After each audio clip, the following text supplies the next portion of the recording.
လူက ministry ကနေပြီးတော့တဖန်ပြန်လဲကြိုးစားပါတယ်လို့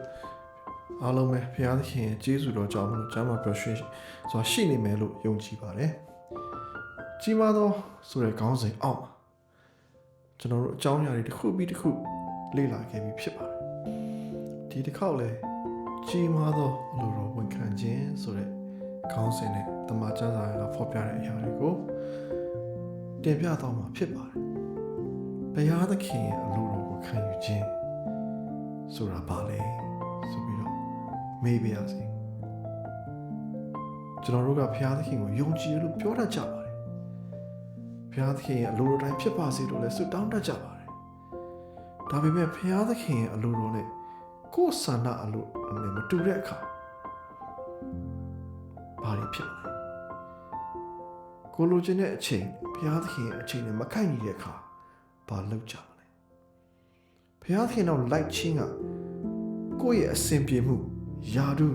ဂုဏ်သိက္ခာအနာဂတ်အစီအစဉ်တွေအိမ်မက်တွေကိုဆွလို့ရမယ်ဆိုလို့ရှိရင်ဘယ်သူအလိုကိုရွေးချယ်မှာလဲဆိုတဲ့မိကွန်းတွေအများကြီးရှိနေပါတယ်ဘုရားသခင်ရဲ့အလိုတော်ကိုဝန်ခံဖို့ဆိုတာဘုရားသခင်ရဲ့အလိုတော်နဲ့ကိုယ့်ရဲ့အလိုနဲ့တထက်ထဲချနေတဲ့အချိန်မှာသိမခက်ပါဘူးဒါပေမဲ့တကယ်ကြီးမားတဲ့အလိုတော်ဝန်ခံခြင်းကတော့ကိုလိုချင်တာနဲ့ဘုရားသခင်ရဲ့သဘောနဲ့ထပ်တူမကြတဲ့အချိန်မှာဘုရားသခင်ကိုရွေးချယ်ခြင်း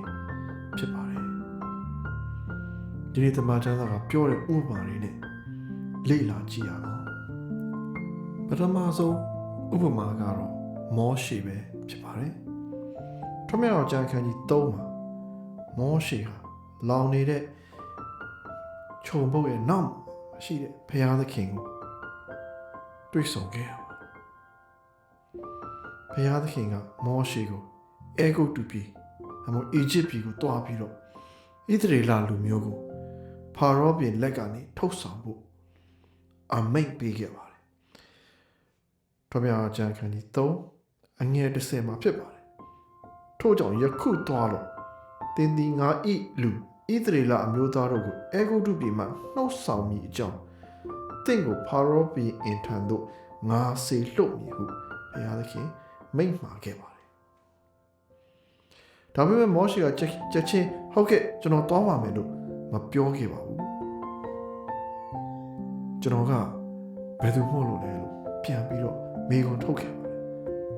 သူတို့ကကျွန်တော်ကိုဘယ်လိုမယုံရင်ဘယ်လိုလုပ်မလဲလို့လဲဘုရားသခင်ကိုပြန်ပြီးတော့မေးခဲ့ပါတယ်ကျွန်တော်ကစကားကောင်းကောင်းပြောတတ်တယ်လို့မဟုတ်ပါဘူးလို့လည်းစင်ကြည်ပေးခဲ့ပါတယ်ဘယ်လောက်ထိမောရှေပြောခဲ့တယ်လဲဆိုတော့နောက်ဆုံးမှာအခြားတစ်ယောက်ကိုစေလွှတ်တော်မူပါဆိုတဲ့အထိပြောခဲ့ပါတယ်အဲ့ဒီအခါမှာဘုရားသခင်ကမောရှေမင်းကိုမင်းအထင်မသေးနဲ့ကိုယုံကြည်မှုအပြည့်ရှိလိုက်ပါဆိုပြီးတော့အဲ့ဒီလိုစကားတွေနဲ့အာမပေးခဲ့ပါဘူးမောရှေအားနေတယ်ဆိုတာကြောက်တတ်တယ်ဆိုတာဘုရားသခင်သိပါတယ်အဲ့ဒီအခါမှာဘုရားသခင်ဆိုတဲ့စကားကတော့ထွမြောက်ရာကျမ်းအခန်းကြီး3ငယ်7မှာပါတယ်အကယ်စင်စစ်ငါသည်တင်ပန်း၌ရှိလိမ့်မည်ဆိုတဲ့စကားပဲဖြစ်ပါတယ်ဒီစကားကမောရှေကိုပြောင်းလဲသွားစေခဲ့ပါတယ်ဒါကြောင့်အလိုတော်ခံယူခြင်းဆိုတာကြောက်ရွံ့မှုလုံးဝပျောက်ကွယ်သွားခြင်းမဟုတ်ပါဘူးကြောက်ရွံ့မှုရှိနေသေးပေမဲ့ဘုရားသခင်ရဲ့ခေါ်ဆိုခြင်းနဲ့သူ့ရဲ့အလိုတော်ဟာတာ၍ကြီးမြတ်တယ်ဆိုတာကိုမြင်နိုင်ခြင်းပဲဖြစ်ပါတယ်မောရှေကကျွန်တော်တို့ကိုဒီနေရာမှာသင်ကြားပေးနေပါတယ်သူဟာသူ့ရဲ့ကြောက်ရွံ့ခြင်းနဲ့မိမိကိုယ်ကိုမလုံလောက်ဘူးလို့ခံစားနေရတဲ့ခံစားချက်ကိုဘုရားသခင်ထံမှာအနံ့ခဲ့ပါတယ်ဤသို့အနံ့ခြင်းအပြင်ကြီးမားသောအလိုတော်ကိုဝန်ခံခြင်းဖြစ်လာပါတယ်တမန်ကျမ်းစာထဲမှာပါတဲ့နောက်ထပ်ဥပမာလေးတစ်ခုကိုပြောပြခြင်းပါတယ်တခြားမဟုတ်ပါဘူးအဲ့ဒီသူကတော့ဒါဝိဒ်ပဲဖြစ်ပါတယ်ဒါဝိဒ်ရဲ့အခြေအနေနဲ့မောရှေရဲ့အခြေအနေကမတူပါဘူးဒါဝိဒ်ကနောက်တစ်ချိန်မှာဘုရင်ဖြစ်လာမယ်ဆိုတာကိုသိထားပြီးသားဖြစ်ပါတယ်ပရောဖက်ရှမွေလက သူ့ကိုပိတ်သိပ်ပေးထားပြီးသားဖြစ်ပါတယ်ဖျားသခင်ရဲ့ဂတိတော်ဟာသူ့အပေါ်မှာရှိပြီးသားဖြစ်ပါတယ်ဒါပေမဲ့ပြဿနာတစ်ခုရှိပါတယ်ပြဿနာကတော့ရှောလုဘုရင်ပဲဖြစ်ပါတယ်ရှောလုဘုရင်ကဒါဝိဒ်ကိုလိုက်ပြီးတော့တပ်ဖြတ်နေတဲ့အချိန်ဖြစ်ပါတယ်ဓမ္မရာဇဝင်ပထမဆုံးခန်းကြီး24မှာဒါဝိဒ်ပုံနေတဲ့ကူတဲကိုရှောလုဝင်လာခဲ့ပါတယ်ဒါဝိဒ်ရဲ့လူတွေကဒီအချိန်ဟာအခွင့်ကောင်းပဲလို့ထင်ကြပါတယ်ဘုရားသခင်ကရန်သူကိုမင်းလက်ထက်ကိုအပ်လိုက်ပြီလို့တော့ပြောကြပါတယ်ဒါဝိဒ်အနေနဲ့ရှောလုကိုတတ်မယ်ဆိုလို့ရှိရင်တတ်လို့ကောင်းတဲ့အကြောင်းပြချက်အများစွာရှိပါတယ်ဘုရားသခင်ကသူ့ကိုဘရင်ဖြစ်မယ်လို့ဂရုပေးထားပြီးသားဖြစ်ပါတယ်ဘုရားရဲ့ဂရုနော်ဘာကြောင့်နောက်တစ်ခုကရှောလုကသူ့ကိုတမင်တတ်ဖို့ကြိုးစားနေတဲ့သူတယောက်ဖြစ်ပါတယ်ဒါဝိဒ်အနေနဲ့အဲ့ဒီအချိန်မှာဒါဟာအခွင့်အရေးပဲလို့မြင်ကောင်းမြင်နိုင်ပါတယ်ဒါပေမဲ့ဒါဝိဒ်မတတ်ခဲ့ပါဘူး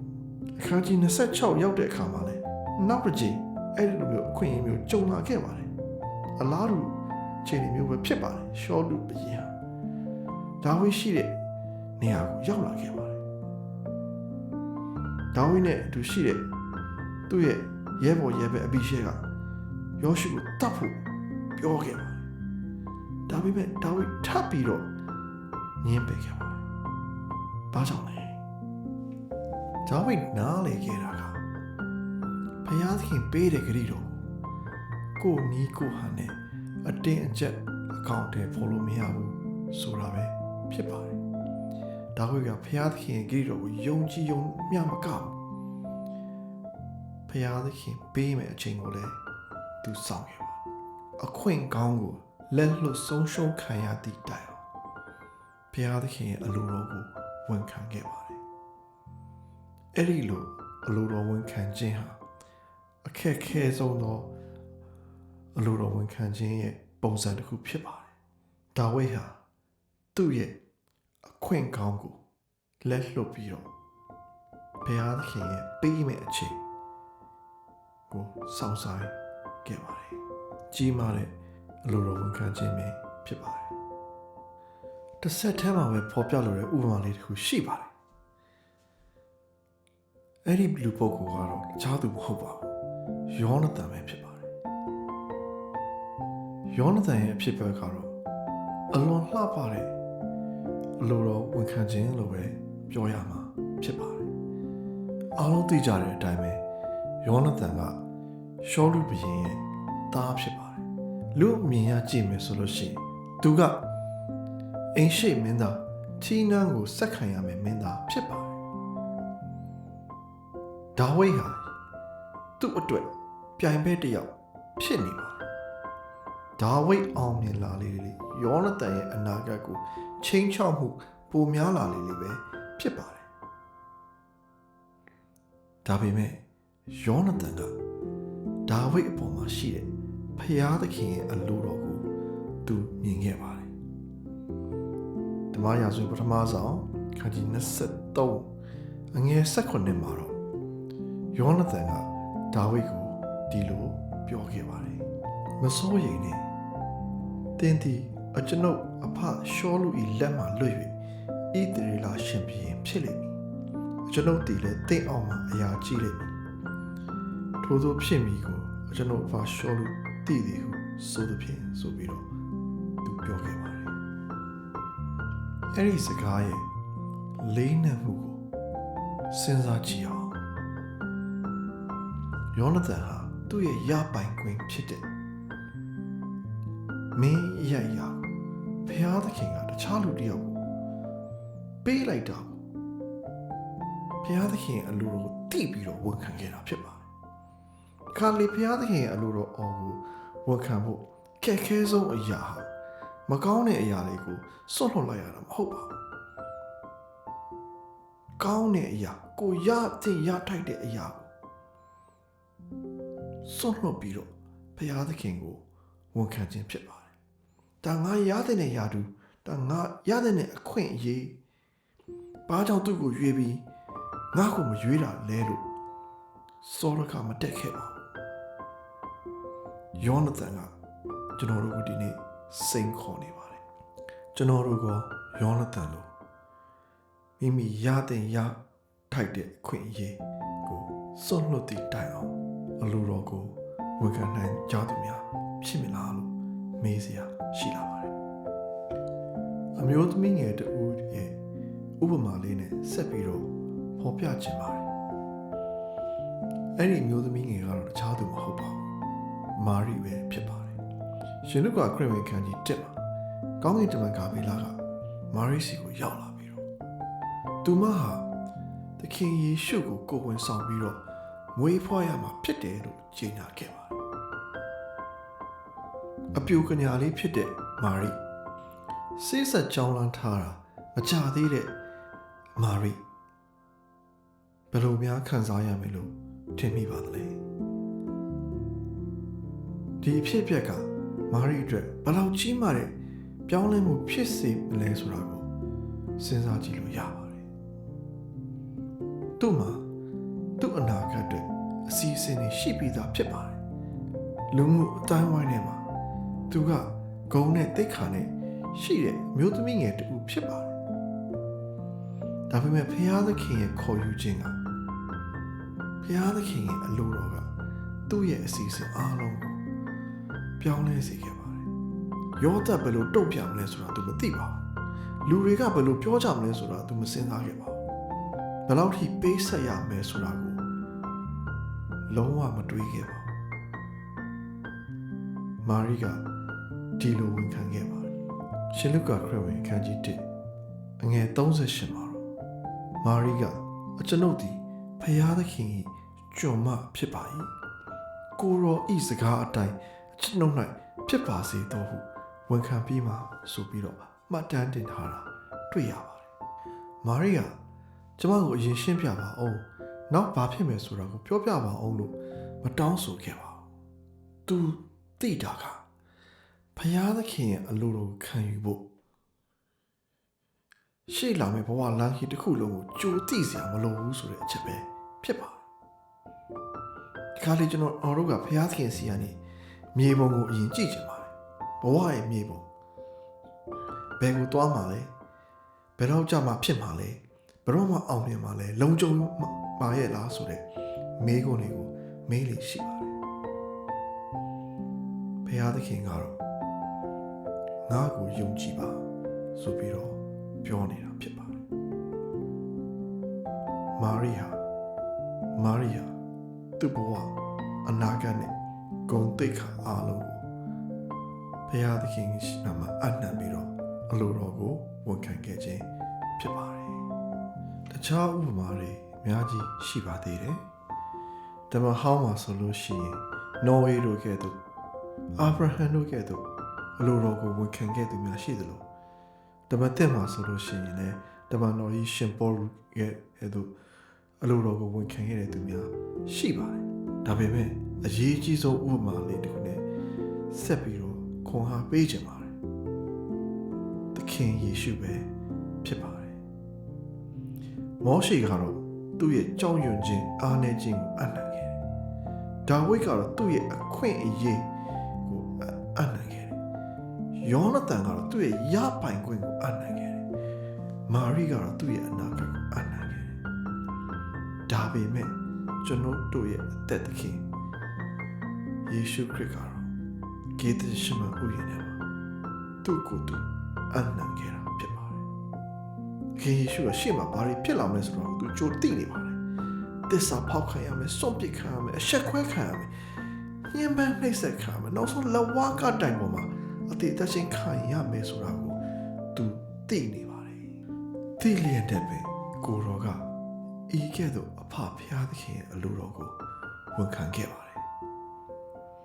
ရှင်မသက်ခရစ်ဝင်အခန်းကြီး26အငယ်38မှာဆိုလို့ရှိရင်